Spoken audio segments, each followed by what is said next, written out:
কুল্লিমানিল আরদু ওয়া মান ফিহা ইন কুনতুম তা'লামুন। ও আবু জেহেলের দল, যারা ইসলামের বিরোধিতা করো, যারা ঈমান আনার কারণে বেলালকে কষ্ট দাও, যারা ঈমান আনার কারণে সুমাইয়া রাদিয়াল্লাহু তাআলা আনহাকে কাবার চত্বরে বর্ষা নিক্ষেপ করে লজ্জাস্থান ভেদ করায় হত্যা করে দিছো, ওরা কালেমা আনছিল জন্য এত অত্যাচার করে। এবার তোমাদের কাছে জিজ্ঞাসা করি, বলো তো, কুল্লিমানিল আরদু ওয়া মান ফিহা ইন কুনতুম তা'লামুন, যদি জেনে থাকেও তাহলে বলো তো, এই জমিন এবং এই জমিনের ভিতরে যা কিছু আছে তার মালিক কে? এই যে ভুল করছে, আপনাদের কাছে জিজ্ঞাসা না, আল্লাহর নবীকে বলা হচ্ছে আপনি আবু জেহেলের কাছে জিজ্ঞাসা করবেন। ক্লাসে মনোযোগী হন। আবু জেহেলকে যাই জিজ্ঞাসা করবেন, কি জিজ্ঞাসা করবেন? যে এই জমিন এবং এর ভিতরে যা কিছু আছে এর মালিককে? আবু জেহেল উত্তর দাও। আল্লাহ বলছেন আবু জেহেল কি উত্তর দিল? আপনার উম্মত তো আবু জেহেলকে আর পাবে না, কারণ সে তো অসীম হায়াত পায় নাই। আবু জেহেলকে বদরের কূপের মধ্যে উল্টা করে ঢুকাই দেওয়া হয়েছে, ঠিক কিনা? পণ্ডিতি শেষ ওই দিনেই। কিন্তু আপনার উম্মতের জানার দরকার, জিজ্ঞাসা করা মাত্র। আবু জেহেল উতবা সাইবার দল লাফ দিয়ে উঠে বলছে, সায়াকুলুনা লিল্লাহ, বলো কি মুহাম্মদ, এই জমিন আর এই জমিনের ভিতরে যা কিছু আছে তার মালিকানা আবার কার? আমরা বলতেছি সায়াকুলুনা লিল্লাহ, অবশ্যই এই জমিন এবং এর ভিতরে যা কিছু আছে তার মালিক আল্লাহ। আল্লাহ বলছেন কুল আফালা তাযাক্কারুন, তারপরেও কি তোমরা সতর্ক হবে না, স্মরণ করবে না আল্লাহকে? এবার আপনাদের কাছে জিজ্ঞাসা, বলেন তো, আপনার আমার কাছে যদি বলা হয় এই জমিনের মালিক কে? এই জমিনের ভিতরে যা কিছু আছে তার মালিকানা কার? আবু জেহেল উতবা সাইবার কাছে এই প্রশ্ন করার পরে কার নাম বলেছিল?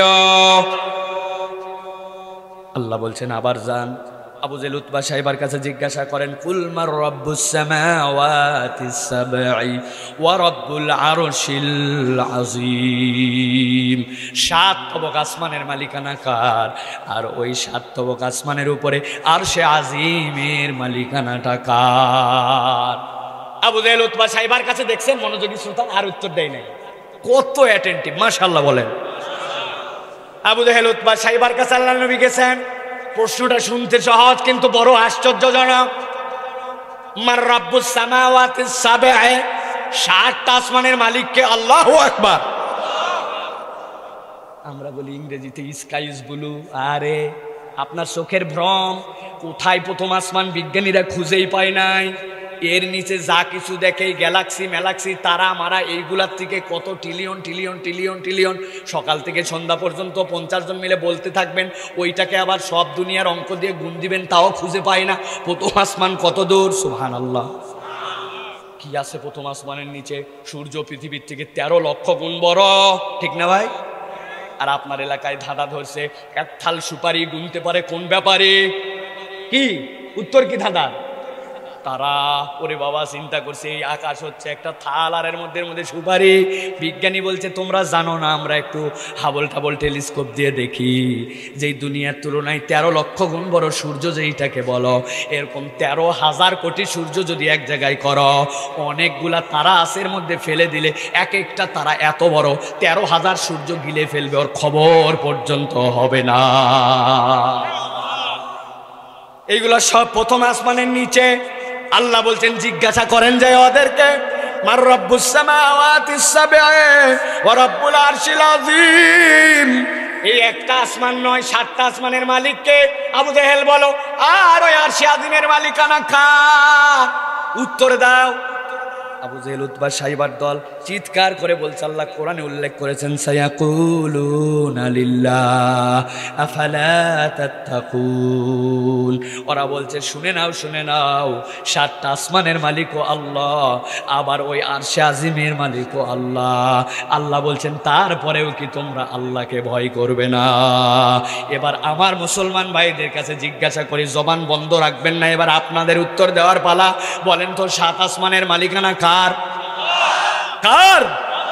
আরশে আজিমের মালিক কে? আবু জেহেল উতবা সাইবাকে প্রশ্ন করার পরে কার উত্তর দিয়েছিল?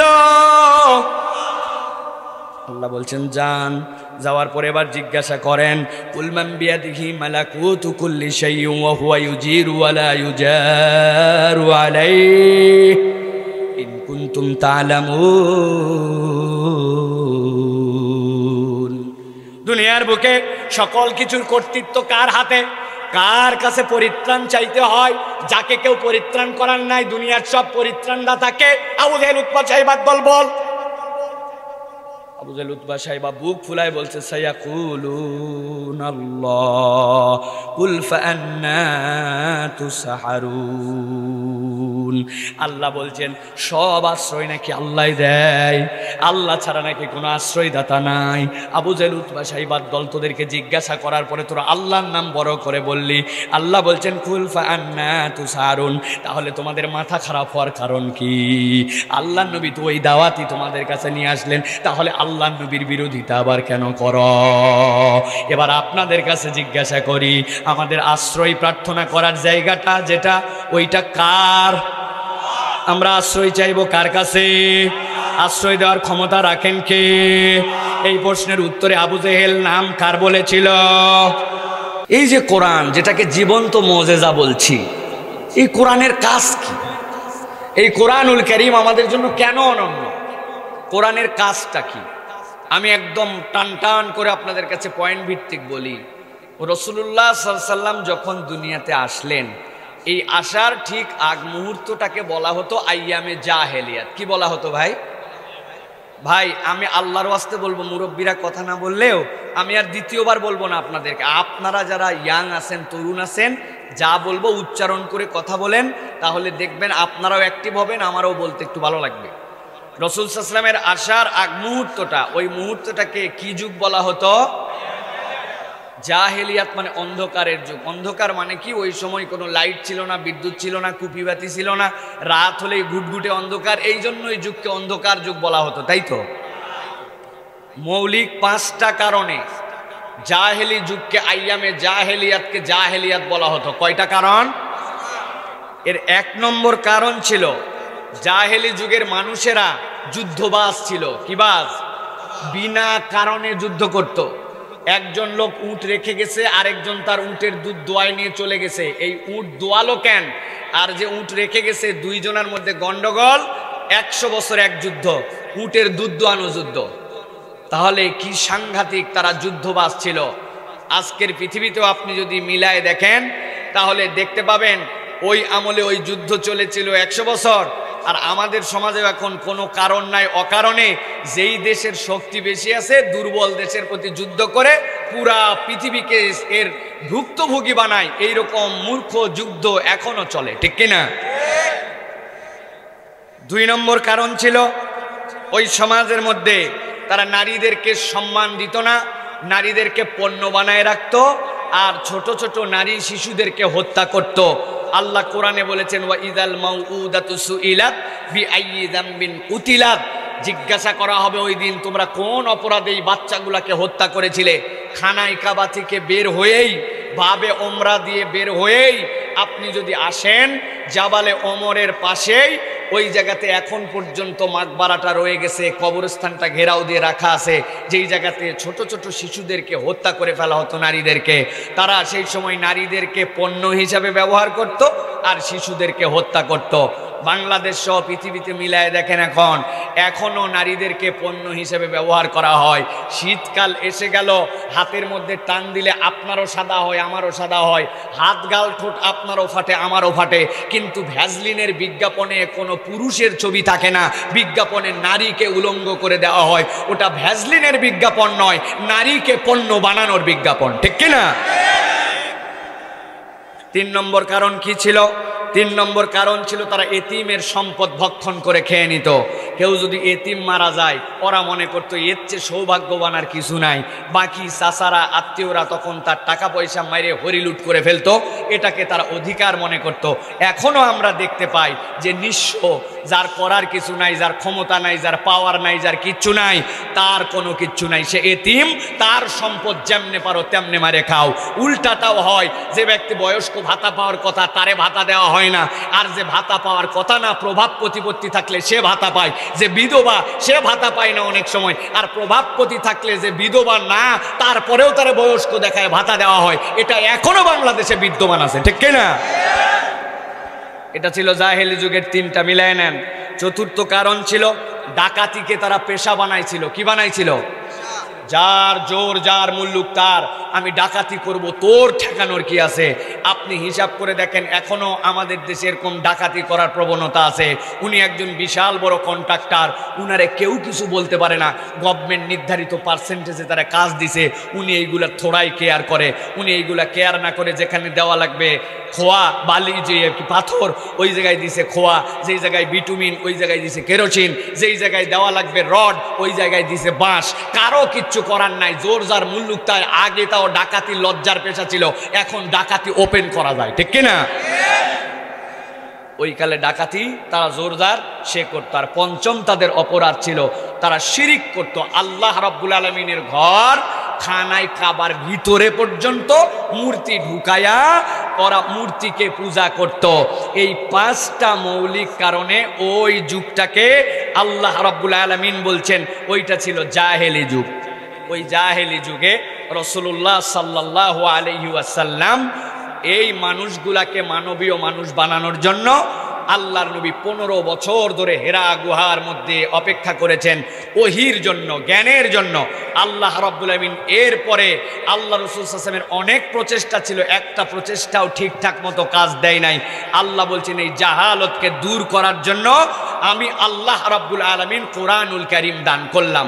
তাহলে যুগে যুগে জাহালত আসবে, ওই জাহালত দূর করার জন্য আল্লাহ কোরআন দিবেন, ঠিক কিনা?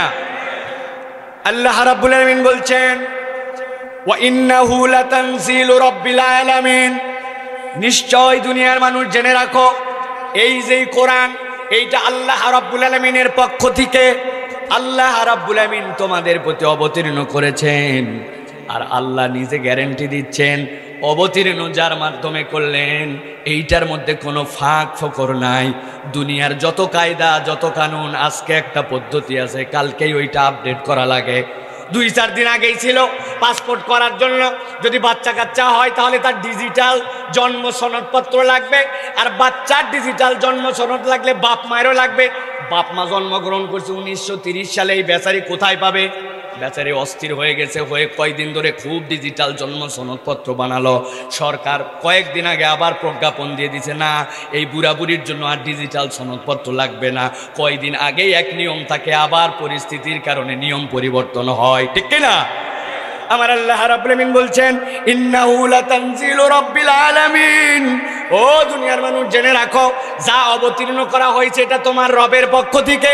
নাযালা বির রূহুল আমিন, এইটা অবতীর্ণ করা হয়েছে জিবরাইল আমিনের মাধ্যমে। আল্লাহ রাব্বুল আলামিন কার প্রতি অবতীর্ণ করলেন? আল্লাহ বলছেন অবতীর্ণ করা হয়েছে দুনিয়ার মানুষ জেনে রাখো আলা কলবিকা লিতাকুনা মিনাল মুনজিরিন, মুহাম্মদ সাল্লাল্লাহু আলাইহি ওয়াসাল্লামের অন্তরে এটা ঢেলে দেওয়া হয়েছে। কিয়ামত পর্যন্ত আর কোনো নবী আসবে না, আর কোনো কিতাব আসবে না। এই কোরআনের কাজ হবে যুগে যুগে প্রত্যেকটা মানুষকে সতর্ক করে করে তাদেরকে সঠিক রাস্তার উপরে রেখে দেয়া। সুবহানাল্লাহ। আমার আল্লাহ রাব্বুল আলামিন বলছেন এই কোরআনের মৌলিক কাজ কি হবে, এই কোরআন কিভাবে রিফর্ম করবে, এই কোরআন কিভাবে মানুষকে পরিবর্তন করবে। আল্লাহ রাব্বুল আলামিন বলছেন রাসূল আপনি জানাই দেন। সূরা আম্বিয়া 21 নম্বর সূরার 18 নম্বর আয়াতের মধ্যে আল্লাহ বলছেন এই কোরআনের মৌলিক কাজ হবে কি তোমরা জানো নাকি? আল্লাহ বলছেন বাল নাকযিফু বিল হাক্কি আলাল বাতিল ফায়াদমাগুহু ফাইযা হুয়া যাহিক ওয়া লাকুমুল ওয়াইলু মিম্মা তাসিফুন। আল্লাহু আকবার। আমার আল্লাহ রাব্বুল আলামিন বলছেন ও দুনিয়ার মানুষ, কোরআনের মূল কাজ হবে বাল নাকযিবু বিল হাক্কি আলাল বাতিল। দুনিয়ার বুকে হক হচ্ছে ইসলাম। হকের নাম কে? জোরে বলেন, হকের নাম কে? ইসলাম ছাড়া সব বাতিল। আল্লাহ বলছেন কোরআনের মূল কাজ হবে বাল নাকযিবু বিল হাক্কি আলাল বাতিল। কোরআনের কাজ হচ্ছে হক হিসাবে কোরআন এসেছে তোমাদের সামনে, ওই কোরআনের কাজ হবে বাতিলের উপর আঘাত করা। আর কোরআনের আঘাতটা যেমন তেমন আঘাত নয়। আপনার কোমরে আঘাত করলে আপনি হয়তো মাজা ভেঙে পড়ে থাকবেন, আপনার পায়ে আঘাত করলে আপনি হয়তো পা ভেঙে পড়ে থাকবেন, আপনার চোখে আঘাত করলে হয়তো অন্ধ হয়ে পড়ে থাকবেন, কিন্তু আল্লাহ বলছেন ফায়াদমাগুহু ফাইজা হুয়া যাহিক। কোরআনের মূল কাজ হচ্ছে ব্রেনে মার দেওয়া, বুদ্ধিতে মার দেওয়া। কোরআনের কাজ হচ্ছে মানুষের ব্রেনগুলাকে শুধরায় দেওয়া, শুদ্ধ করে দেওয়া। আপনার ব্রেন যদি ঠিক করে দেওয়া যায় তাহলে আপনার সব ঠিক, ঠিক কিনা? দুনিয়াতে একজন বিজ্ঞানী আছেন, উনি হুইল চেয়ারে করে থাকে, হাত পা কিছুই নড়াতে পারে না, হা করে এরকম বাঁকা করে থাকে। তাকেই দুনিয়ার সেরা বিজ্ঞানী ধরা হয়। কি নাম উনার? Stephen Hawkings. এমন এমন সূত্র দেয়, এমন এমন চিন্তা করে, কম্পিউটারের মাধ্যমে বলে। পা নড়াতে পারে না, হাত নড়াতে পারে না, একজন লোক মুখে তুলে দেয়, খায়। এখন তার খাওয়ার ক্ষমতাও নাই, পাইপ দিয়ে খাওয়ানো লাগে, কিন্তু ব্রেন তার সচল, এমন দুর্দান্ত সচল। এই প্রতিবন্ধী মানুষটাকে বলতেছে সে নাকি সেরা বিজ্ঞানী। আল্লাহ বলছেন কোরআনের দাবিও তাই, বায়াদমাগুহু ফাইযা হুয়া যাহিক ওয়ালাকুমুল ওয়াইলু মিম্মা তাসিফুন। কোরআনের মার হচ্ছে ব্রেনের মার। আল্লাহ বলছেন ইসলাম যদি গ্রহণ করে, কোরআন যদি গ্রহণ করে, আমি রব্বুল আলামিন ওই জাহেলি যুগকে রূপান্তর করে যেরকম ওই যুগটাকে সোনালী যুগ বানিয়েছিলাম, আমি আল্লাহ বলছি ওই কোরআন যদি সমাজে আসে তাহলে এখনকার সমাজকেও পরিবর্তন করে আল্লাহ রব্বুল আলামিন সোনালী সমাজে রূপান্তর করে দিবেন, ঠিক না? তাহলে কোরআনের মৌলিক কাজ হচ্ছে এইটা। আল্লাহ অন্য আয়াতের কারিমার মধ্যে বলতেছেন, ও দুনিয়ার মানুষ, কেন কোরআনের ব্যাপারে এই কথা বললাম, কেন কোরআন এরকম অনন্য? কারণ আল্লাহ বলছেন চ্যালেঞ্জ একটা দেওয়া হয়েছিল ওই জাহেলি যুগ থেকে কিয়ামত পর্যন্ত, কিন্তু আল্লাহ বলছেন ওয়ালা ইয়াতুনাকা বিমাসালিন ইল্লা জিনাকা বিল হাক্কি ওয়া আহসানা তাফসীরা। তোমার সমাজনীতি পরিবর্তন করতে হয়, তোমার বিভিন্ন ধরনের আইন কানুনে প্রত্যেকদিন আপডেট বানাতে হয়। 3 দিন এক ধরনের আইন থাকে, অপর সরকার আসলে ওইটাকে কালো আইন বলে ওইটাকে সরায়া দেয়, দেয় কিনা? জননিরাপত্তা আইন ছিল, ওইটারে জঘন্য আইন বলে সরাই দিছে। অমুক সরকার একটা বানাইছিল, তারপরে সরকার একটা নিয়ে আসছে, নিয়মের পরে নিয়ম। কিন্তু আল্লাহ রাব্বুল আলামিন বলছেন ওয়ালা ইয়াতুনাকা বিমাসালিন ইল্লা জিনাকা বিল হক। ও নবী, আপনার প্রতি আমি আল্লাহ উদাহরণের অযোগ্য, তুলনাহীন, দুনিয়ার কেউ আনতে পারবে না এমন একটা বিধান দিয়েছি যার ব্যাপারে আমি আল্লাহ নিজে সাক্ষ্য দিচ্ছি। ওয়া আহসানা তাফসীরা, এর ভিতরে জীবনের সব বিধান ঢুকায় দেওয়া হয়েছে। কেউ যদি কোরআন গ্রহণ করে ফেলে আল্লাহ রাব্বুল আলামিন তাকে সবচেয়ে বেশি আপডেট করে রাখবেন, ঠিক কিনা? কোরআনওয়ালা সবচেয়ে আপডেট। কোরআনওয়ালা কি? এখন মডারেট মেয়েরা নিজেদেরকে বলে পোশাক নিয়ে আন্দোলন, বলে কিনা ভাই? গাধার বাচ্চা গাধা ইউনিভার্সিটিতে পড়ে আবার পোশাক নিয়ে আন্দোলন করে, কয় আমার পোশাক যেমনি ইচ্ছা তেমনি পরবো, শর্ট পরবো, এ পরবো, ও পরবো, বলে কিনা? তুই তো গাধা, তুই যেই জায়গায় আন্দোলন করতেছিস ওই জায়গার থেকে গ্র্যাজুয়েট হওয়ার পরে যেদিন গ্র্যাজুয়েট সেরেমনিতে যাও, তুমি গ্র্যাজুয়েশন সেরেমনিতে যাওয়ার পরে তুমি কোন পোশাক পরো? ওই দিন কি তোমারে বিকিনি পরে যাইতে দিবে? হাফ প্যান্ট পরে যাইতে দিবে তোমারে? ওই দিন তুমি সবচেয়ে বেশি সভ্য হয়েছো। আজকে প্রমাণ দেওয়ার জন্য মাথার মধ্যে ক্যাপ, গায়ের মধ্যে ইসলাম যে বোরখার মতো বলেছে ওই বোরখা পরেই তুমি ওখানে যাও। তার মানে বোঝা যায় তুমি যে বাকি সময় দাবি করো ওইটার সাথে মৌলিকত্ব নয়। তোমার জ্ঞান বাড়লে তুমি বুঝবে জ্ঞানীদেরকে পোশাক দিয়ে আবৃত করাই ইসলামের বিধান, এটা কোনো ব্যাকডেটেড বিধান নয়। সুতরাং যারা নিজেদেরকে আপডেট রাখার জন্য বোরখা পরে, হিজাব করে, দুনিয়ার সবচেয়ে আপডেট মেয়ে হচ্ছে তারা, ঠিক কিনা? উকিল সাহেব যায়, আপনাদের এখানে কোনোদিন কোর্টে দেখছেন আপনারা উকিল সাহেব ল্যাংটা হয়ে যায়? মোটামুটি একটা জামা কাপড় পরেই গেছে, কিন্তু যাওয়ার পরে যখন জজ সাহেবের সামনে দাঁড়াবে তখন ওই শার্ট প্যান্টই, উপর দিয়ে একটা সুন্দর আবার কালো অ্যাপ্রন পরা লাগে, গলার মধ্যে জায়গায় বোটাই লাগান লাগে, উপর দিয়ে ঢাকা লাগে। কেন? উনি তো সুন্দর শার্ট প্যান্ট পরে গেছিল, হাফ প্যান্ট পরে যায় না, ঢাকান লাগে কেন? বলে সম্মানিত হতে চাইলে, সম্মানিত মানুষের সামনে যেতে চাইলে। যিনি জজ সাহেব তিনিও বাড়িতে ওনার বউ বলছে আজকে এই শার্টটা পরে যাও, এই শার্টের কাপড়ের গজ 1500 টাকা। বাপরে বাপ, এক শার্ট বানাতে লাগছে 5,000। জজ সাহেব ওইটা পরে বসবে, হবে না। বলে জজ সাহেব আপনার জন্য আলাদা একটা ড্রেস পরা লাগবে, সম্মানিত জায়গা, সম্মানিত পোশাক পরা লাগবে। আল্লাহ বলতেছেন বেটা তুমি দুনিয়ার এই নিয়ম মানো, আর আমি আল্লাহ যে নিয়ম দিয়ে তোমারে আপডেট বানালাম ওইটা কেন মানো না? আল্লাহ বলছেন লা ইয়াতুনাকা বিমাসালিন ইল্লা জিনাকা বিল হক ওয়া আহসানা তাফসীরা। যারা ইসলাম মানবে কিয়ামত পর্যন্ত তারাই সবচেয়ে বেশি আপডেট। ঠিক কি না? আপনি ঠিক বললেও ঠিক, না বললেও ঠিক। কে করোনার সময় আমাদেরকে শিখালো এখন সংজ্ঞা পরিবর্তন। আগে এতে অ্যাপেল, বিতে বল, সিতে ক্যাট, চলতে চলতে এইচতে হ্যান্ড ছিল না। বলছে না এটা চলবে না, এখন এইচতে হবে হ্যান্ড ওয়াশ। কি ওয়াশ? করোনার মধ্যে হাত ধুবেন কেমনে? কয় 6 পদ্ধতি, এরম করে ঘষেন, এরম করে ঘষেন, এইরকম এইরকম এইরকম এইরকম, কয় না? আল্লাহ বললেন বেটা তুমি আজকে হাত ধোয়াও, কিন্তু তোমার মাথার মধ্যে কি জ্ঞান নাই? একটা লোক মুখের মধ্যে ময়লা, গায়ের মধ্যে পায়ের মধ্যে ময়লা, ওরে চমৎকার করে হাত ধোয়াইছেন। হাত ধোয়ার আগে ভুরুর এই জায়গায় একটুখানি চুলকাইছিল, ওইটা চুলকাই টুলকাই নিয়ে হাত ধুইছে। এখন হাত ধোয়ার পর আবার ভুরু চুলকায়, কি করবে? তখন ভুরুতে তো আগের থেকে ময়লা আছে, আবার যদি চুলকায় তো হাত ময়লা হয়েছে কি হয় নাই? আবার হাত ধো, আবার হাত ধুইছে, ধোয়ার পর এই জায়গা চুলকায়, আবার হাত ধো, আবার এই জায়গা চুলকায়, আবার হাত ধো। তুই খালি ধুতেই থাক, ধুতেই থাক, তোর সাবান স্লো নাকি রে? আল্লাহ বলছে না, আমি তোমাদের জন্য লালালাম লিয়াকুনা লিল আলামিন নাযীরা, পুরা জগৎবাসীর জন্য মুহাম্মদ সাল্লাল্লাহু আলাইহি ওয়াসাল্লামকে আমি সতর্ককারী করে প্রেরণ করেছি।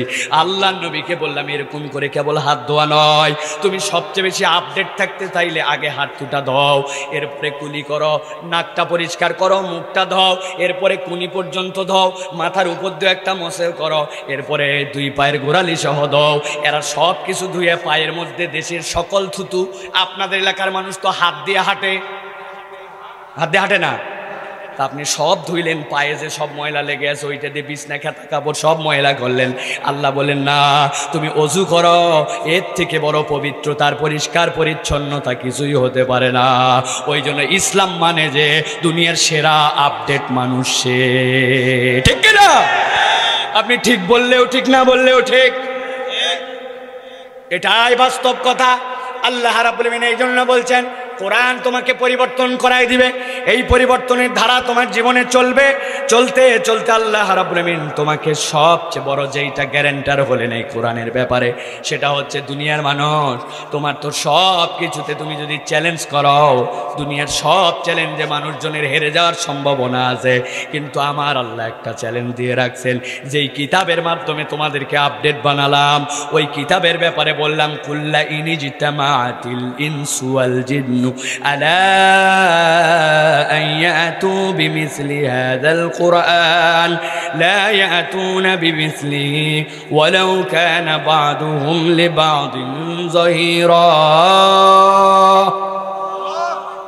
আমার আল্লাহ রাব্বুল আলামিন বললেন ওই কাফের মুশরিকের দল, বাপরে বাপ, তারা আরবের শ্রেষ্ঠ পণ্ডিত, যদিও জাহেলে যুগ, কিন্তু তাদের এই পণ্ডিতই কুলাই নাই। আল্লাহ বলছেন দুনিয়ার সব মানুষ আর সব জিন যদি প্রকাশ্য হয়ে যায়, যাওয়ার পরে যদি এই কোরআনের মতো একটা আয়াত বানানোর চেষ্টা করে, আমি আল্লাহ বললাম সম্ভব নয় তাদের জন্য, এরকম একটা আয়াত বানাতে পারবে না। আল্লাহ নবী কাবার ওয়ালের মধ্যে ইন্না আতাইনা কাল কাউসার লিখে ঝুলাই দিয়েছিলেন। ইতিহাস সাক্ষ্য দেয় ওই আয়াত ঝুলানোর পরে 7 দিন পার হয়ে গেছে, কেউ কিছু বলেও না, লেখেও না, কিন্তু বিবেকের তাড়নায় একজন কবি নিজ দিয়ে লিখে দিয়ে আসছে লাইসা হাযা কালামুল বাশার। আমি সাক্ষ্য দিলাম, যদি না দেই আমার বিবেকে কাজ করবে না। যেই কথাটা মুহাম্মদ সাল্লাল্লাহু আলাইহি ওয়াসাল্লাম 3টা আয়াতে ঝুলাইছে, আমি বললাম এইটা কোনো মানুষের কথা হতে পারে না। ঠিক কি না? অতএব প্রিয় ভাইয়েরা, যেই মজলিসে আসছেন, যেই কোরআন শুনতে আসছেন, অন্তর যে অনুভব করে নেবেন এইটা সাধারণ কোনো কিছু নয়, এটা আপনি সবচেয়ে বেশি দুনিয়ায় আপডেট হওয়ার জন্য আসছেন। ঠিক না? সকলের নসিবে কুলাবে না। আমাদের পাশের থেকে আমাদের উনি কে জানি না, ভাইস চেয়ারম্যানকে, উনি বললেন আপনার লোক যদি কম হয় বেশি হয় তাহলে কথা ঠিকঠাক মতো বলতে পারবেন না। আমি সাইফুল্লাহ ওই তবিয়তের ছেলে না, আমার সামনে যদি একজন লোকও থাকে এইটা আমার জিম্মাদারি, কারণ আমার শরীর কি চলতেছে এইটা আমি জানি। আমার শরীরে এখন কি চলতেছে এটা আমি জানি, এই জিম্মাদারি পূরণ করার জন্য কেবল আসছি। আমারে টাকা পয়সা দিয়ে আনতে পারবেন না আপনি। একজন লোক থাকলেও যা বলবো নিয়ত করে আসছে ওইটুকুই বলে যাব, এটা আমার আল্লাহর সাথে আমার আমানত। এই জন্য যে কথাগুলি বলবো মন যার টানবে না এক্ষুনি চলে যাবেন। জোর করে আমার মাহফিলে বসার কোনো সিস্টেমই নাই। কোরআন আপনাকে আকর্ষণ নিয়ে শুনতে হবে, তবেই আপনি এর বরকত পাবেন। আপনার আকর্ষণ যদি না থাকে দুনিয়ায় তো মিলে না, আল্লাহর সাথে মিলবে কেমনে? একজন বলছে আমি কল ঝুঁকাচ্ছি, তুই নিচে বোতল ধরে রাখ। আপনি বোতল ধরে মোবাইল চাপতেছেন আর এদিকে ওদিকে বোতল যায়, পানি ভরবে তো? পানির না হয় দাম নাই, কিন্তু সরিষার তেল যদি দেয়, বলে উপর থেকে দেওয়া হবে, যতটুকু পারো কারেক্ট করে ধরে নাও ততটুকু পাবে, 250 টাকা লিটার। তখন আপনি দুনিয়ার সকল টেনশন বাদ দিয়ে, পায়ে মশা কামড়াইছে দেখতে পাচ্ছেন, রক্ত খাইয়ে ফেলতেছে, তাও এদিকে মোবাইল বাজে যাচ্ছে, দেখছে যে জিএফ ফোন করছে, রাখ তোর জিএফ, বোতল যদি সরাই তোর সব শেষ, ঠিক কিনা? কতক্ষণ? কারণ উনি জানে 5 লিটার বেশিক্ষণ তো লাগবে না, এরপরে তো দিন পরেই আছে। ঠিক একই রকম আপনিও মনে রাখেন, আমি সারা রাত ওয়াজ করবো না, আর 30 মিনিট। আপনি যদি এই 30 মিনিট কোরআনের সাথে কানেক্টেড থাকেন, আল্লাহ রাব্বুল আলামিনের থেকে আপনিও নিয়ামত পেতে পারেন। প্রিয় মুসলমান, সংক্ষিপ্ত সময়ে মূল আলোচনায় প্রবেশ করব এখন। ভালো করে খেয়াল করবেন, গভীর মনোযোগে। এই আলোচনা করতে চাইছিলাম না, কিন্তু আপনাদের গণ্যমান্য ব্যক্তি দায়িত্বশীলরা আমাকে একটা ধারণা দিয়েছেন এলাকার ব্যাপারে, এই জন্য মনে করেছি এই বিষয়ে কিছু কথা আপনাদের কাছে রেখে যায়। আল্লাহ রাব্বুল আমিন যেন এমন কিছু বলান যেই কথাগুলি আপনার আমার দুনিয়া আখিরাতের কাজে লাগে, আমলে রূপান্তর করতে পারি। বলেন আল্লাহুম্মা আমিন। আল্লাহ রাব্বুল আমিন বলছেন, মূল আলোচনায় ঢুকি তাহলে আমরা। কোরআনুল কারীমের সূরা জুমার 23 নম্বর পারার 18 নম্বর পৃষ্ঠার 9 নম্বর আয়াতে আল্লাহ রাব্বুল আমিন বলছেন, রাসূল আপনি জিজ্ঞাসা করেন, কুল হাল ইয়াস্তাউিল্লাযীনা ইয়ালামুনা ওয়াল্লাযীনা লা ইয়ালামুন ইন্নামা ইয়াতাযাক্কারু উলুল আলবাব। সুবহানাল্লাহ। আল্লাহ বলছেন, রাসূল জিজ্ঞাসা করেন, দুনিয়াতে যারা জানে আর যারা জানে না, এই দুই দল কি এক? এক। আল্লাহ রাব্বুল আমিন বলছেন, আপনাদের উত্তরের সাথে আল্লাহর উত্তরের মিল আছে। আল্লাহ বলছেন যারা জানে আর যারা জানে না এই দুই দল এক নয়। কিন্তু হোয়াটস দ্য ডেফিনেশন অফ জানা অ্যান্ড না জানা? জানা মানে কি? একজন এমএসসি পাস, একজন কম্পিউটার ইঞ্জিনিয়ার, একজনের জ্ঞানের কোনো অভাব নাই, উনি বিরাট বড় পিএইচডি হোল্ডার, এইটার নাম কি জানা কোরআনের ভাষায়? কোরআন বলতেছে জানার ডেফিনেশনটা একটু ভিন্ন। মূলত এই জানা আর না জানা, এইটাকে কোরআন বলছে মূলত দুনিয়াতে দুইটা দল, দুইটা পার্টি। পার্টি কয়টা? একটা পার্টির নাম অজ্ঞান পার্টি, আর একটা পার্টির নাম হচ্ছে সজ্ঞান পার্টি। পার্টি কয়টা? অজ্ঞান পার্টি মানে কি ভাই? যারা পকেটের মধ্যে মলম রেখে চোখের মধ্যে লাগাই দিয়ে ব্যাপারীদের টাকা পয়সা নিয়ে ভাগে যায়, লোকটা কাত হয়ে পড়ে যায়, নামার কথা গাবতলি চলে যায়, যাত্রাবাড়ি। এরা হচ্ছে যে কাজ করে, এরা হচ্ছে অজ্ঞান পার্টি, ঠিক না? আন্দাজে ঠিক বলেন না? হুজুর যা বলে তার সাথে গেলে হো মারেন না। এটা টাঙ্গাইলের ভাষায়, বাংলাদেশের ভাষায় অজ্ঞান পার্টি হলেও কোরআনের ভাষায় এটা অজ্ঞান পার্টি নয়। কোরআনের ভাষায় অজ্ঞান পার্টি হচ্ছে তারা যাদের দুনিয়াতে বাড়ি আছে, গাড়ি আছে, নারী আছে, টাকা আছে, পয়সা আছে, অর্থ আছে, বিত্ত আছে, ক্ষমতা আছে, জেল জুলুম অত্যাচার, দুনিয়ায় পাওয়ার যা ইচ্ছা তাই করতে পারে। কিন্তু এত কিছু থাকার পরেও তার সাথে যদি আল্লাহ না থাকে, রসুল না থাকে, ইমান না থাকে, আর ইসলাম না থাকে, দুনিয়ায় সব আছে কিন্তু ইমান নাই, ও হচ্ছে পার্টিতে অজ্ঞান, ঠিক কিনা? আরেকটা হচ্ছে সজ্ঞান পার্টি। দুনিয়ায় তার বাড়ি নাই, গাড়ি নাই, টাকা নাই, পয়সা নাই, অর্থ নাই, বিত্ত নাই, ক্ষমতা নাই, দুনিয়ার কেউ তাকে পোষে না। এত কিছু না থাকার পরেও যদি তার সাথে ইমান থাকে, ইসলাম থাকে, আল্লাহ থাকে, রসুল থাকে, কিচ্ছু নাই কিন্তু আছে ইমান, আল্লাহ বলছেন সে হচ্ছে পার্টিতে সজ্ঞান, ঠিক কিনা? তাহলে অজ্ঞান পার্টি আর সজ্ঞান পার্টির মূল মানদণ্ড যেটা, তার নাম ইমান। একজন জবান বন্ধ রাখবেন না, তার নাম কি? দুই পার্টির পার্থক্যের মানদণ্ডের নাম কি? ওই যে দরজায় দাঁড়ায় আছে, কি নাম? কি নাম? তার নাম কে? তাহলে বোঝা গেল আমার আল্লাহ রাব্বুল আলামিন যেইটাকে দুইটা গোষ্ঠীর মধ্যে আলাদা করলেন। ওই ঈমানটার আলাদা একটা দাম আছে। ওই ঈমানটা যদি আমরা বুঝে নেই তাহলে আল্লাহর সাথে আমরা কানেক্টেড থাকব, আর আল্লাহর সাথে কানেক্টেড থাকতে পারলে আমরাই সবচেয়ে বেশি আপডেট থাকব, ঠিক কিনা? তাহলে এদের ঈমানটা বোঝার দরকার আছে কিনা ভাই? আছে, আছে। আজকে আপনাদের কাছে মাত্র 20 মিনিট, 10টা 16 হয়েছে, মানে না বললেও এখন পর্যন্ত 36 মিনিট বলা হয়ে গেছে। ভালো করে বোঝেন, আজকে আমরা ঈমানটা খুবই সংক্ষিপ্ত সময় কোরআন থেকে বুঝবো। আমি হুজুর যদি ঈমানের ডেফিনেশন দেই, আপনি বলবেন হুজুর আপনারে আমার ভাল লাগে না, আমার অমুক হুজুরে ভাল লাগে, ওই হুজুর যেটা বলছে ওইটা ঈমানের সংজ্ঞা। আমি বলবো না ওই হুজুরে আমার ভাল লাগে না, অতএব বেটা তোর কথা আমি শুনবো না। দুইজনের মধ্যে কিলাকিলি আছে না নাই? কিলাকিলির কোনো অবকাশ নাই। যদি কোরআন থেকে ঈমানের সংজ্ঞা বলে দেওয়া হয়, মানতে কারা কারা রাজি নাই? হাত তোলেন। মানতে রাজি আছেন না আপনারা? যারা যারা রাজি আছেন হাত তোলেন, টান টান করে তুলবেন, হাত তোলেন। মানতে রাজি থাকলে হাত তোলেন। ওয়াদা, ওয়াদা, লিল্লাহি তাকবীর। চলেন তাহলে এবার কোরআন থেকে ঈমানের সংজ্ঞা বুঝি। ঠান্ডা মাথায় জিজ্ঞাসা করব, যেখানে উত্তর দেওয়া লাগবে উত্তর দিবেন। জায়গায় উত্তর দিলে কিন্তু বকা দিব আমি, ঠিক আছে তো? অ্যাটেনশন বুঝবো। জায়গায় উত্তর দিবেন তো রাগ করবো। আল্লাহ রাব্বুল আলামিন রাসূলুল্লাহ সাল্লাল্লাহু আলাইহি ওয়াসাল্লামের প্রতি ওহী অবতীর্ণ করলেন। করার পর আল্লাহ বললেন, রাসূল আপনি ঈমানের পাঠ বোঝানোর জন্য এখন যাবেন মক্কার শ্রেষ্ঠ ইসলাম বিদ্বেষী আবু জেহেল, উতবা, শাইবা, মুগিরা, যারা ইসলামকে সবসময় নিঃশেষ করে দেওয়ার চক্রান্তে রত আছে, যেই নামগুলি বললাম, এরা কি ইসলামের বন্ধু নাকি দুশমন? উত্তর সঠিক হয়েছে। আল্লাহ নবীকে বলা হলো, যান ঈমানের শিক্ষাটা তাদের মাধ্যম দিয়ে আপনার উম্মতকে কিয়ামত পর্যন্ত জানান, কারণ আপনার পরে আর কোন নবী আসবে, আর কোন কিতাব আসবে। আল্লাহ বললেন, যান তাদের কাছে যে প্রশ্ন করেন। আল্লাহ নবী প্রশ্ন করলেন, কুল্লিমানিল আরদু ওয়া মান ফিহা ইন কুনতুম তা'লামুন। ও আবু জেহেলের দল, যারা ইসলামের বিরোধিতা করো, যারা ঈমান আনার কারণে বেলালকে কষ্ট দাও, যারা ঈমান আনার কারণে সুমাইয়া রাদিয়াল্লাহু তাআলা আনহাকে কাবার চত্বরে বর্ষা নিক্ষেপ করে লজ্জাস্থান ভেদ করায় হত্যা করে দিছো, ওরা কালেমা আনছিল জন্য এত অত্যাচার করে। এবার তোমাদের কাছে জিজ্ঞাসা করি, বলো তো, কুল্লিমানিল আরদু ওয়া মান ফিহা ইন কুনতুম তা'লামুন, যদি জেনে থাকেও তাহলে বলো তো, এই জমিন এবং এই জমিনের ভিতরে যা কিছু আছে তার মালিক কে?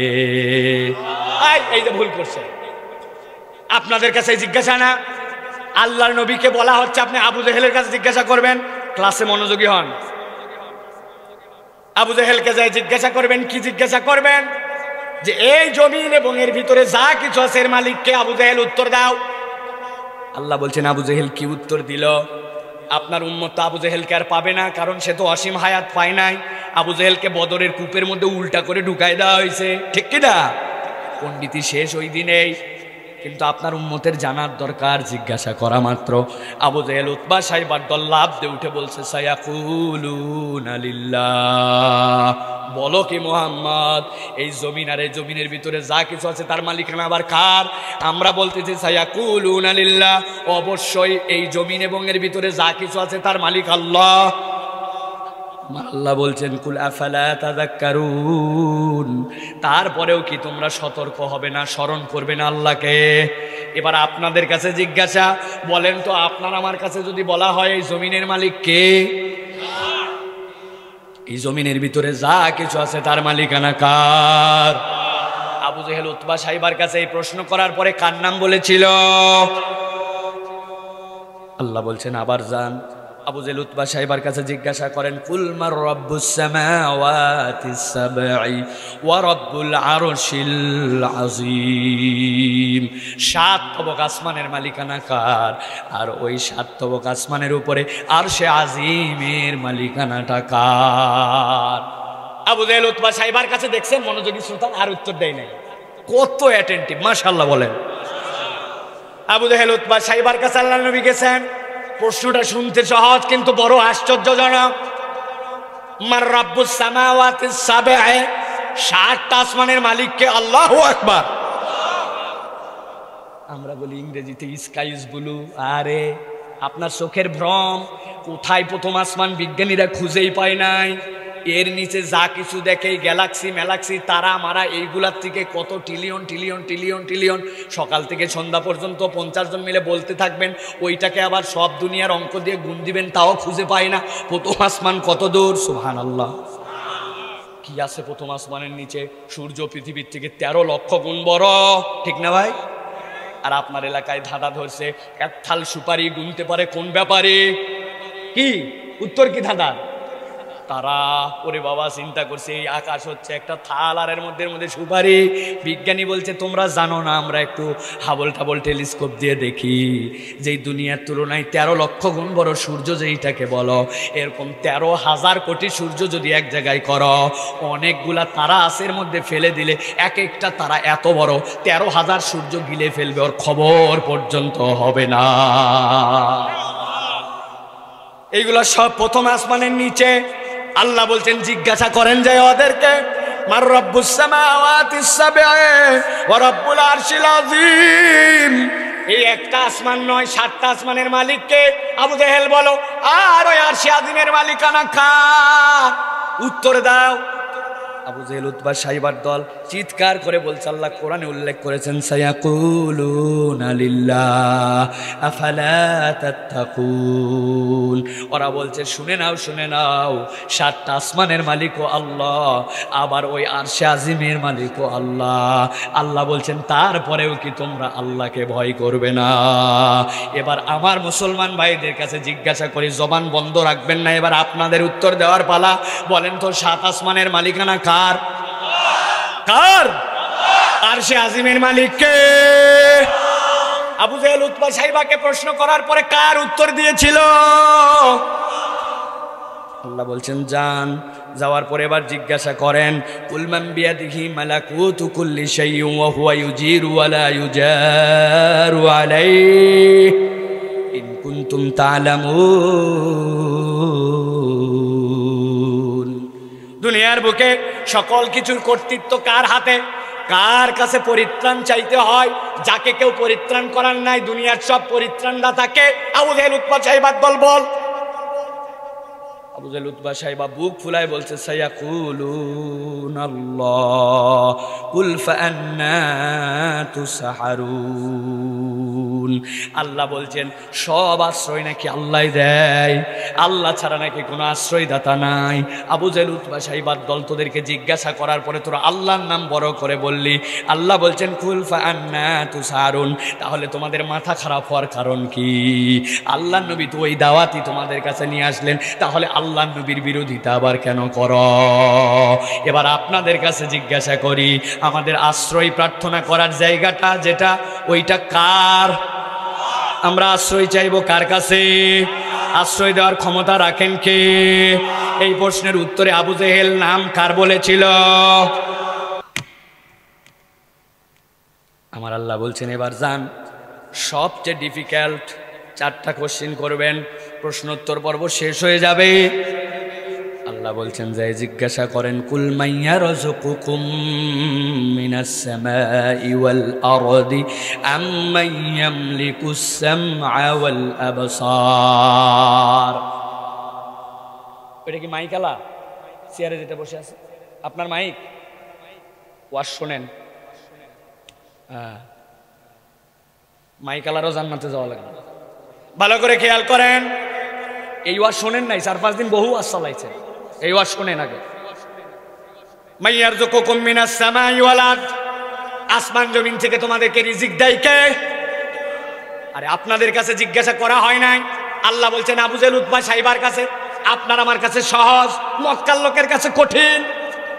যারা হজ করে আসছেন, পুরা মক্কায় এক বিঘ জায়গা মাটি নাই, পুরা পাথর আর পাথর, ঠিক কিনা?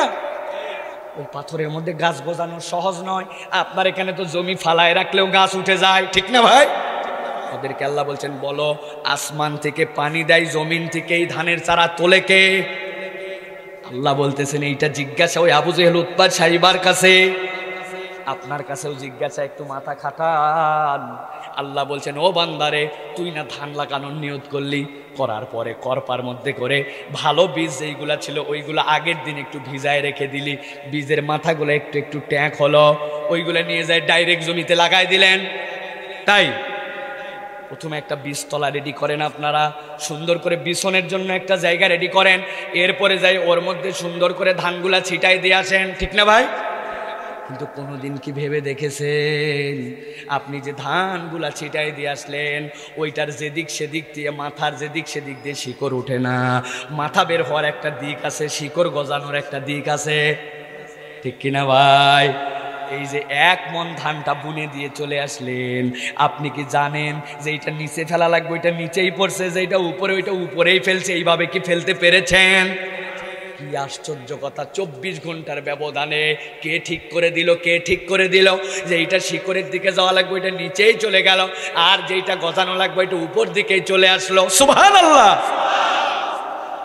আমার আল্লাহ বলছেন, ও দুনিয়ার মানুষ, কুল মাইয়ারযুকুকুম মিনাস সামাই ওয়াল আরদ, আসমান জমিন থেকে তোদেরকে রিজিক দেয় কে? আম্মাই ইয়ামলিকুস সামআ ওয়াল আবসার, আর তোর এই কান আর এই তোর চোখের মালিকানাটা কার? সুবহানাল্লাহ! এত অঙ্গ থাকতে আল্লাহ চোখের কথা কেন বললেন? আলোচনা দীর্ঘ হবে, এই জন্য করবো না।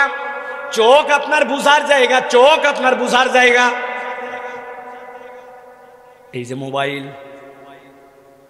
70% চার্জ আছে, আর যদি 12 ঘন্টা 14 ঘন্টা চার্জ দেওয়া না হয় আপনার পকেটের মধ্যে মোবাইল কাঁদতে শুরু করবে, করবে না? কত কত কত কত কত কত কত, কিরে কিরে, হাত দিয়ে বের করে দেখে 9%-এর নিচে চার্জ, এখন মোবাইল কান্দে, আমারে চার্জ দে চার্জ দে চার্জ দে। কথা বলেন।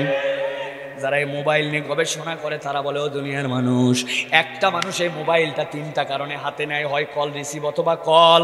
2 নম্বর, তার জন্য এই মোবাইলটা সে ব্যবহার করে 2 নম্বর একটা কারণ, হয়তোবা ইন্টারনেট ব্যবহার, নয়তোবা এইটা দ্বারা তার গেম খেলা বা অন্যান্য কোনো ইউটিউব দেখা।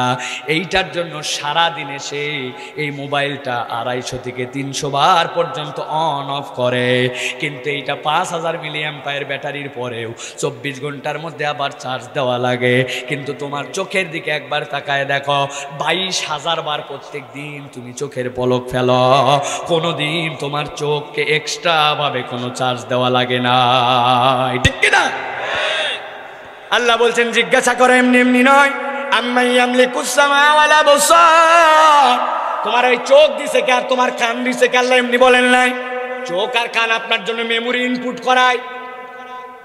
মোবাইল 64 GB ভিডিও করতে করতে হঠাৎ করে বলছি, you have not sufficient memory, please delete something from your data.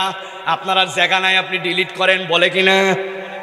আর আপনি ছোটবেলাতে 70 বছর পর্যন্ত চোখ দিয়ে যা দেখলেন অনবরত, হঠাৎ করে কি কোনোদিন আপনার এই চোখের থেকে সিগন্যাল দিছে কিনা, you have not sufficient balance in your memory, please delete something from your head.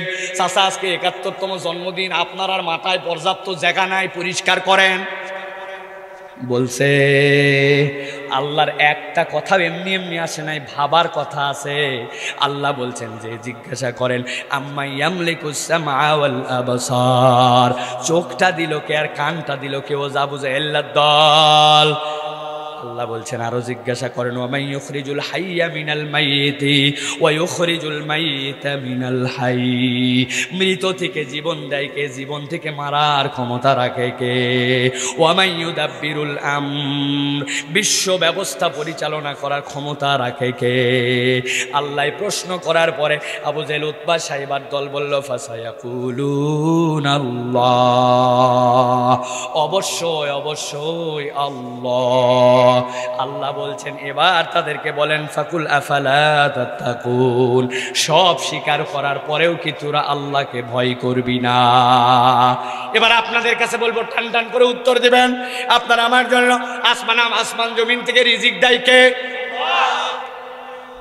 আপনারা আমার চোখের মালিকানা কার? কান দিয়ে শ্রবণ শক্তি দিয়েছেন কে? জীবন দিতে পারেন কে? মারতে পারেন কে? বিশ্ব মহাপরিচালক কে? আবু জাহেল, উতবা, সাইবার কাছে এই প্রশ্ন করার পরে কার নাম বলেছিল? আমাদের আজকে আলোচনা শেষ। ঐতিহাসিক ঝামেলা আমরা চুকাই ফেললাম আজকে। এতদিন পর্যন্ত জানতাম আবু জেহেল উতবা সাহেব এরা বোধহয় ইসলাম বিদ্বেষী, ইসলাম মানে না, আল্লাহ মানে না। আজকে প্রমাণ হলো ওরাও সবগুলা আল্লাহ বলছে, আমরাও সব আল্লাহ বলছি। এখন থেকে আমরা ভাই ভাই। তাই ওরা বলছে জীবন দেয় আল্লাহ, মারে আল্লাহ, চোখ দিছে আল্লাহ, দেখায় আল্লাহ, খাওয়ায় আল্লাহ, শোনায় আল্লাহ, আসমান জমিনতে রিজিক দেয় আল্লাহ। আপনিও বলছেন আল্লাহ, সমস্যা কোথায়?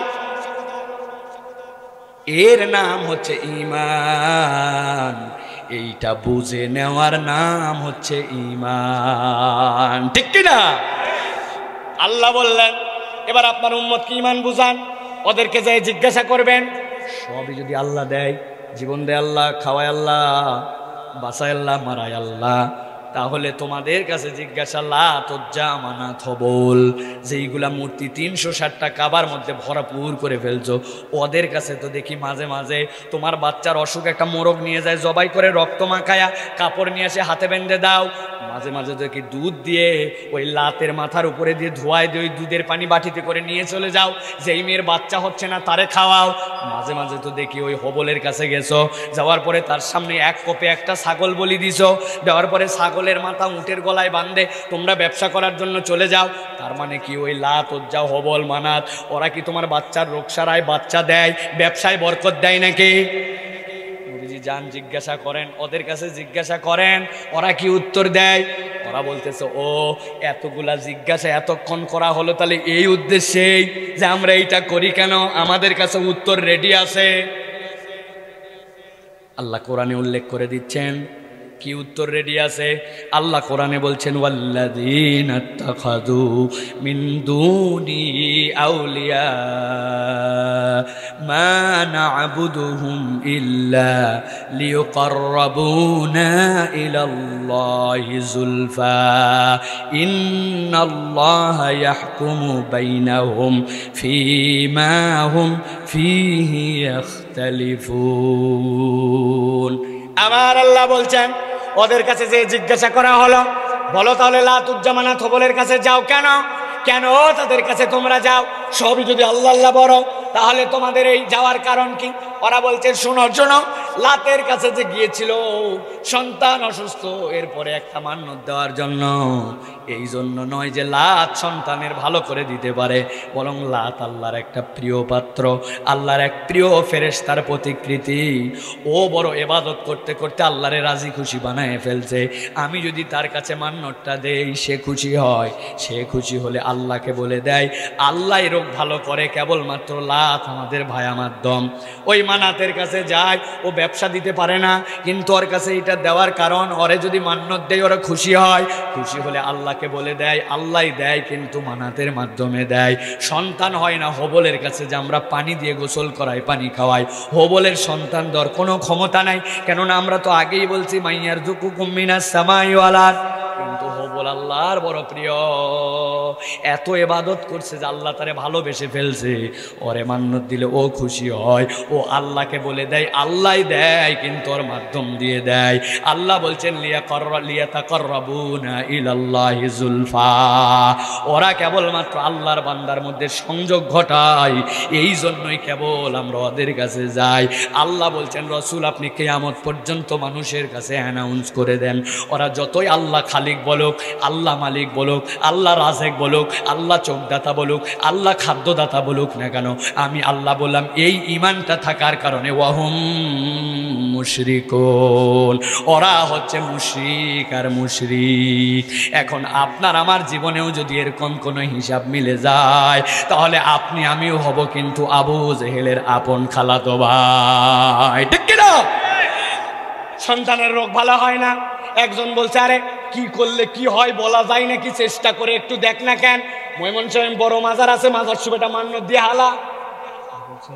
ময়মনসিংহের মাজারে মান্যত দিব, কিশোরগঞ্জের বড় মসজিদে মান্যত দিব, মুজে মান্যত দিব, মানে কি ওই হুজুর ওই আল্লাহর ওলি ওই মাজার কি আমার সন্তানের রোগ ভালো করবে নাকি? না, ভালো করবে না। কিন্তু উনি বড় আল্লাহর ওলি, ইবাদত করতে করতে আল্লাহর মধ্যে একবারে ফিদা হয়ে গেছে, উনার কিছু করার ক্ষমতা নাই, কিন্তু ওখানে দিলে বাবা খুশি হয়, বাবা খুশি হলে আল্লাহরে বলে দেয়, আল্লাহ ভালো করে কিন্তু বাবার মাধ্যম দিয়ে আপনার যদি এই ঈমান থাকে তাহলে আপনার নামাজ কালাম রোজা হজ যাকাত টুপি জুব্বা সব থাকার পরেও আপনার ঈমান আর আবু জেহেলের ঈমানে পার্থক্য নাই, ঠিক কি না?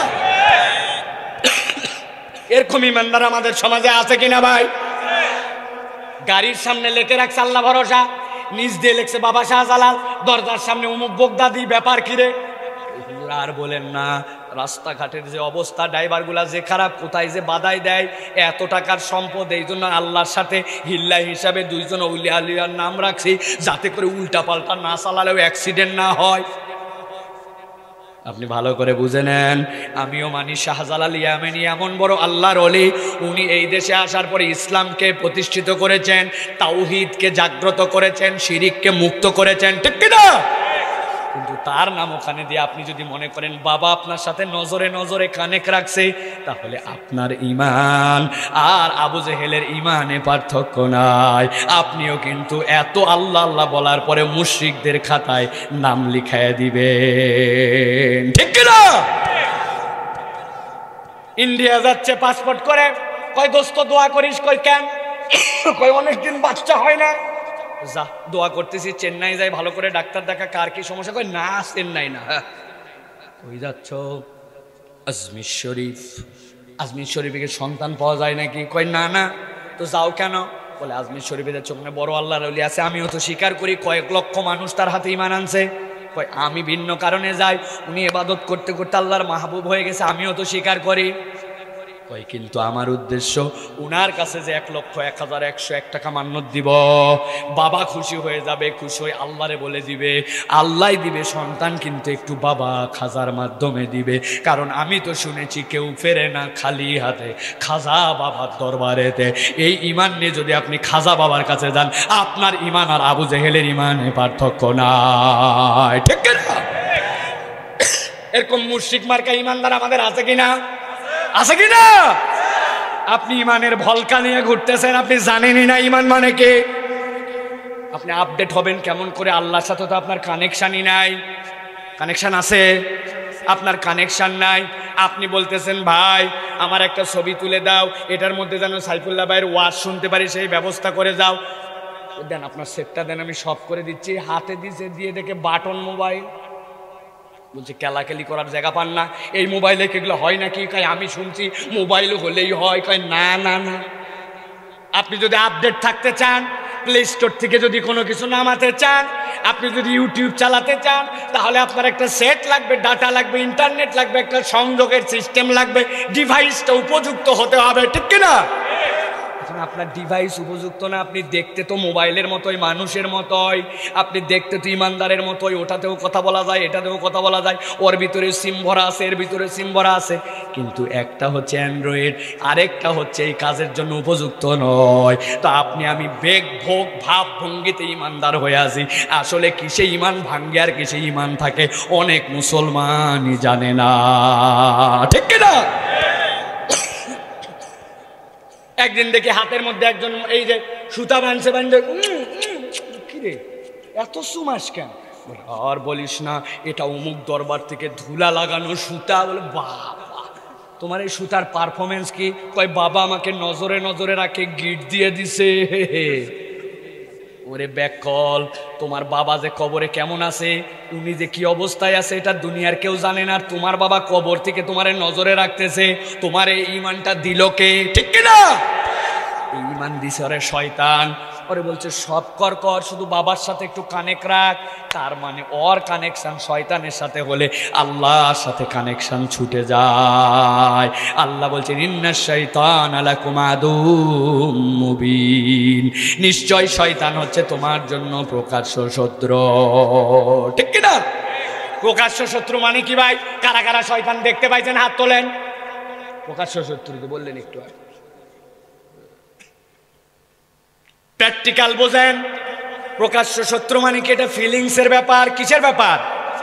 ফিলিংসের ব্যাপার। আমি উদাহরণ অনেক জায়গায় দেই। আপনাদের এলাকায় খুব একটা ধনী মানুষ, তার একটা বড় পুকুর আছে, পুকুরটা সেচ দিছে, দিয়ে চিন্তা করছে যা মাছ আছে এই সিজনে সব ধরা হবে। ধরার পরে তারপরে দেখা যাক কি হয়, পরের বার আবার মাছ ছাড়বো। মাছ ধরতেছে, বড় মাছ আগে উঠছে, ছোট মাছ, তারপরে সুসুরা মাছ, তারপরে আরো মাছ ধরতে ধরতে পানি যখন উঠে গেছে সব মাছ উঠায় ফেলছে। এখন পুরা পুকুর খালি কাদা কাদা কাদা। বুদ্ধি থাকতে বলেন তো, সব মাছ উঠে গেছে নাকি এখনো কিছু আছে? কাদার ভিতরে এখনো কিছু আছে।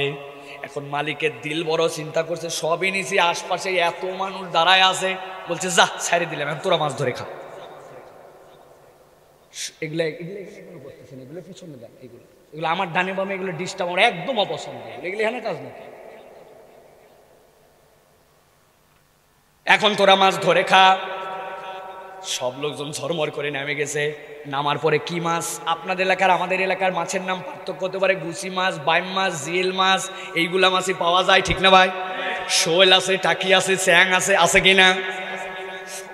সবাই হাসতায়াত ধরে, বন্ধু বান্ধব সব কে কার থেকে কয়টা বেশি ধরলো এটা নিয়ে আনন্দ হয়, হয় না ভাই?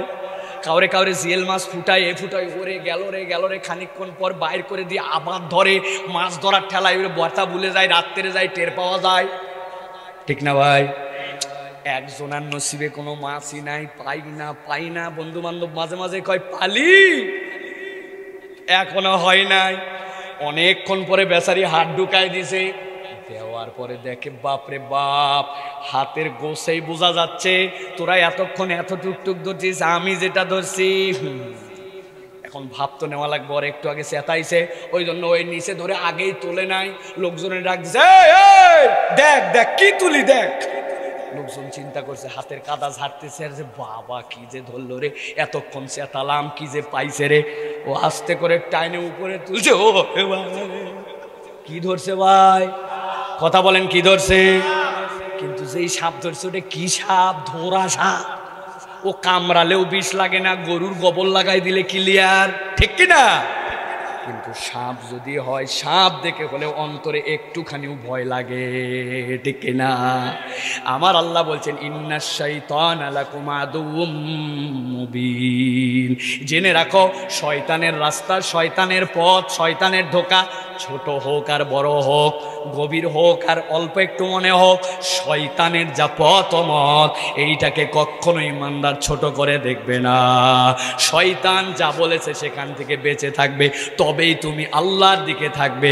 আর শয়তান যেদিক দিয়ে মানুষের কাছে সবচেয়ে বেশি ঢোকে, সারাদিন চেষ্টা করে কোনো লাভ নাই, খালি ইমানটা থেকে যদি তাকে বের করে দেওয়া যায়, শয়তানের মিশন সাকসেসফুল, ঠিক কিনা?